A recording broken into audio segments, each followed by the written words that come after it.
नमस्कार, सूचना एवं जनसंपर्क विभाग की प्रस्तुति हिमाचल बुलेटिन में आपका स्वागत है। पेश हैं आज के समाचार। आज मुख्यमंत्री श्री जयराम ठाकुर ने जिला चंबा के डलहौजी विधानसभा क्षेत्र के एक दिवसीय दौरे के दौरान 113 करोड़ 45 लाख रुपए की विकासात्मक परियोजनाओं की आधारशिलाएं रखी और लोकार्पण किए। मुख्यमंत्री ने प्रधानमंत्री ग्राम सड़क योजना के तहत 8 करोड़ 58 लाख रुपए की लागत से निर्मित बासा से नदाल सड़क, प्रधानमंत्री ग्राम सड़क योजना के तहत 2 करोड़ 86 लाख रुपए की लागत से निर्मित स्माहा से हादिला संपर्क मार्ग के द्वितीय चरण, लगभग 7 करोड़ रुपए की लागत से निर्मित जावना से भासवा संपर्क मार्ग, 3 करोड़ 62 लाख रुपए की लागत से जम्मू कश्मीर सीमा सड़क बाथरी सुंडला लंगेड़ा में सलांदरी नाला पर निर्मित 30 मीटर लंबे डबल लेन पुल, 2 करोड़ 85 लाख रुपए की लागत से जम्मू कश्मीर सीमा सड़क बाथरी सुंडला में घराट नाला पर 25 मीटर लंबे डबल लेन पुल, 4 करोड़ 7 लाख रुपए की लागत से जम्मू कश्मीर सीमा सड़क बाथरी सुंडला लंगेड़ा रोलाह नाला पर 40 मीटर लंबे डबल लेन पुल, कुंडी में 1 करोड़ रुपए की लागत से निर्मित हेलीपैड और सुंदल में 1 करोड़ रुपए की लागत से प्राथमिक स्वास्थ्य केंद्र भवन स्तर तृतीय के लिए निर्मित अतिरिक्त खंड का उद्घाटन किया। श्री जयराम ठाकुर ने 9 करोड़ 11 लाख रुपए की लागत से बासा से नदाल सड़क के स्तरोन्नयन, 5 करोड़ 19 लाख रुपए की लागत से निर्मित होने वाली अनी के निकट सलूणी सड़क, 5 करोड़ 30 लाख रुपए की लागत से निर्मित होने वाली तेलका के समीप थलोगा सड़क, 9 करोड़ 64 लाख रुपए की लागत से निर्मित होने वाली चकोली के अंडवास सड़क, 8 करोड़ 6 लाख रुपए की लागत से निर्मित होने वाली चकोली से ढाला सड़क, 5 करोड़ 88 लाख रुपए की लागत से निर्मित होने वाली जवानस से भासुआ सड़क बैच 2, 7 करोड़ 52 लाख रुपए की लागत से तहसील सलूणी के लचोरी में राजकीय औद्योगिक प्रशिक्षण संस्थान भवन के निर्माण, तहसील सलूणी के भलई में राजकीय उप कोषागार भवन के लिए 1 करोड़ रुपए और 10 करोड़ 83 लाख रुपए की लागत से निर्मित होने वाले 50 बिस्तरों वाले नागरिक अस्पताल सलूणी की आधारशिला रखी। मुख्यमंत्री ने तहसील सलूणी की विभिन्न ग्राम पंचायतों की सूखा प्रभावित बस्तियों बरांगल, भलेई, वांगल, ओहरा, सिम्मी और कनेड़ आदि बस्तियों के लिए 11 करोड़ 64 लाख रुपए की लागत से निर्मित होने वाली उठाऊ जलापूर्ति योजना की भी आधारशिला रखी। बनीखेत के पद्धर मैदान में जनसभा को संबोधित करते हुए मुख्यमंत्री ने कहा, ये डलहौजी विधानसभा क्षेत्र हिमाचल प्रदेश का उन विधानसभा क्षेत्रों में है जहां पर्यटन की बहुत बड़ी संभावना है। पर्यटन के मानचित्र पर आपका डलहौजी है। लोग हमको बाहर प्रदेश के बाहर के लोग भी जो हमको पूछते हैं, अगर हिमाचल आना है तो डलहौजी के लिए जाना है तो कहां से जाना चाहिए, क्या वहां पर व्यवस्था हो सकती है।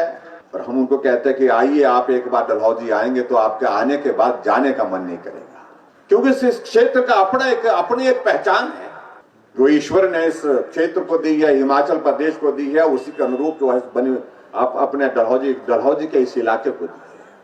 इसलिए जहां इस क्षेत्र की विकास की गति किसी तरह से अवरुद्ध नहीं होनी चाहिए, रुकनी नहीं चाहिए, ये हमारी प्राथमिकता है। इस क्षेत्र के विकास की चिंता करना ये हमारी प्राथमिकता है। मुख्यमंत्री ने कहा कि निर्वाचन क्षेत्र में 140 करोड़ रुपए की सार्वजनिक कार्य योजनाएं कार्यान्वित की जा रही हैं, जिससे पता चलता है कि सरकार इस क्षेत्र में बेहतर संपर्क सुविधाएं प्रदान करने के लिए प्रतिबद्ध है। उन्होंने कहा कि प्रधानमंत्री ग्राम सड़क योजना, सीआरएफ, नाबार्ड, एससी घटक योजनाओं के तहत इस निर्वाचन क्षेत्र में करोड़ों रुपए की योजनाओं को भी लागू किया जा रहा है।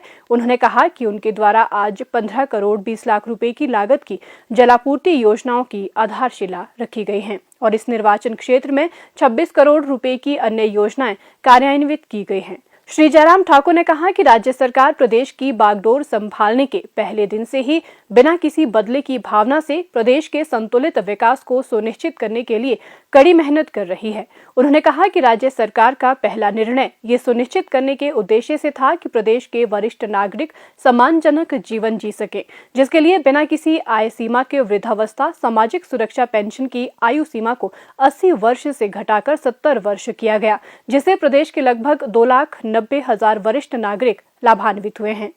मुख्यमंत्री ने कहा कि कोरोना महामारी अभी तक खत्म नहीं हुई है, इसलिए इस महामारी को फैलने से रोकने के लिए परस्पर दूरी और फेस मास्क का सही उपयोग ही एकमात्र उपाय है। मुख्यमंत्री ने राजकीय वरिष्ठ माध्यमिक पाठशाला बग्गी और हथर में विज्ञान कक्षाएं, राजकीय उच्च पाठशाला बजवाड़ और सिंघाधार को राजकीय वरिष्ठ माध्यमिक पाठशाला में स्तरोन्नत करने और लडवान में प्राथमिक उपकेंद्र खोलने की घोषणा की।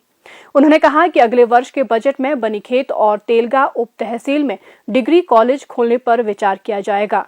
श्री जयराम ठाकुर ने इस अवसर पर कोरोना योद्धाओं को सम्मानित किया। और अब कोविड-19 महामारी के दृष्टिगत मुख्यमंत्री श्री जयराम ठाकुर का प्रदेशवासियों के नाम संदेश। प्यारे प्रदेशवासियों, नमस्कार। कोरोना के मामलों में लगातार पूरे देश भर में बढ़ोतरी हो रही है और स्वाभाविक रूप से हिमाचल प्रदेश में भी इन दिनों बहुत सारे मामले हमारे सामने आए हैं। ऐसी परिस्थिति में हमको और भी सावधान होकर के, सजग होकर के काम करने की आवश्यकता है। संक्रमण से बचने के लिए आप मास्क पहन करके जाएं और सोशल डिस्टेंसिंग को मेंटेन करें। अनावश्यक रूप से लोगों के बीच में भीड़ वाले इलाके में जाने से परहेज करें। सैनिटाइजर का इस्तेमाल, और सैनिटाइजर नहीं है तो साबुन से बार बार हाथ धोते रहें, ये बहुत आवश्यक है। कुछ लोग अपना ही इलाज शुरू कर देते हैं घर में, उन बातों पर ना जाएं। किसी को भी कोरोना अगर होता है, डॉक्टर की सलाह लें और डॉक्टर की सलाह के आधार पर ही अपना इलाज करें। मुझे पूरा भरोसा है कि आप सबका सहयोग कोरोना वायरस के खिलाफ इस लड़ाई लड़ने के लिए हर कदम पर हमको मिलता रहेगा। बहुत बहुत धन्यवाद। नमस्कार। जय हिंद।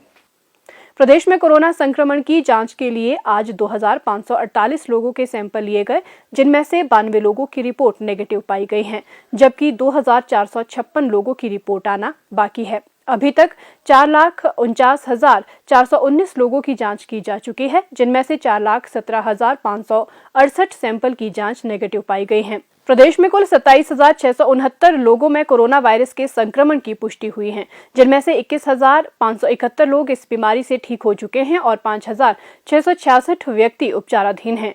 हिमाचल बुलेटिन देखने के लिए सब्सक्राइब करें YouTube channel DPR Himachal, follow करें ट्विटर @DPRHP, लाइक करें Facebook page information and public relations department Himachal Pradesh. Visit करें वेबसाइट www.himachalpr.gov.in। इस अंक में इतना ही। कल फिर होगी मुलाकात। दीजिए इजाजत। नमस्कार।